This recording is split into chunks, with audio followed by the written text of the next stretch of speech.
So Gundam is a franchise that I'm not too familiar with, but I've always been acutely aware of. I was really intrigued by the idea of buildable action figures and wanted to dive into it at some point, but it wasn't overly high on my priorities list. However, when I was at the In Demand 20th celebration last month, I came across an entry grade kit for pocket change and figured I'd snatch it up while it was in front of me. And ho ho, I'm glad I did, because the entry grade Strike Gundam has been a lot of fun. The build on this guy was a really simple but interesting process. The majority of parts were large, but there were still more intricate moments of colour separation around the head. This kit was designed to be assembled without tools, but I did use a pair of cutters and a mold line remover for nubs to clean it up a little bit. Didn't do a perfect job, but it works. And the sculpted detail on this guy is really great. The details aren't very intricate, but still provide a great deal of depth to the design without panel lines, which I'll admit I'm not really a fan of the aesthetic of anyway, so we're golden. I really love the head. For the number of parts here, the colour separation and crispness of the detail is very impressive. I really enjoyed this robot design too. As far as I'm aware, this design from Mobile Suit Gundam Seed is supposed to be indicative of the original RX-78 Gundam, which I can definitely see in colour placement and detail. I really like this design. I love the proportions on this guy. The heroic silhouette here really looks dynamic in just about every pose you put it in,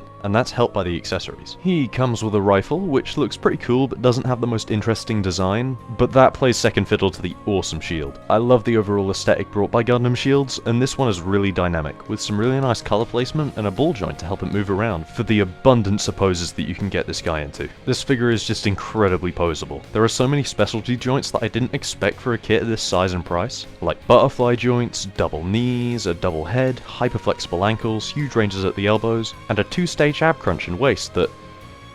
yeah, that's a problem. Unfortunately, due to its nature as a model kit, this figure does have some tolerance issues with detaching components, but surprisingly fewer than I expected. One of the hips and the waist connection likes to pop off, but they reattach just as quickly, and none of the joints actually have any looseness issues, which is nice. So is it really a problem? Not really. I've seen worse on figures that you don't have to build, but it's still a little annoying. Overall, I'm pretty happy with my purchase here. It's a really enjoyable little action figure, and it's remained my desk toy since getting it. I think if you're just getting into Gunpla, then this is a pretty good place to start. I'm eager to get some more of these little assholes down the line, or maybe even some of the bigger assholes. Please, if there are any stand-up high-grade kits, let me know, because I can already feel the fire under my ass for getting these things. I don't know, maybe I should start buying varied action figures a little more often. We shall see.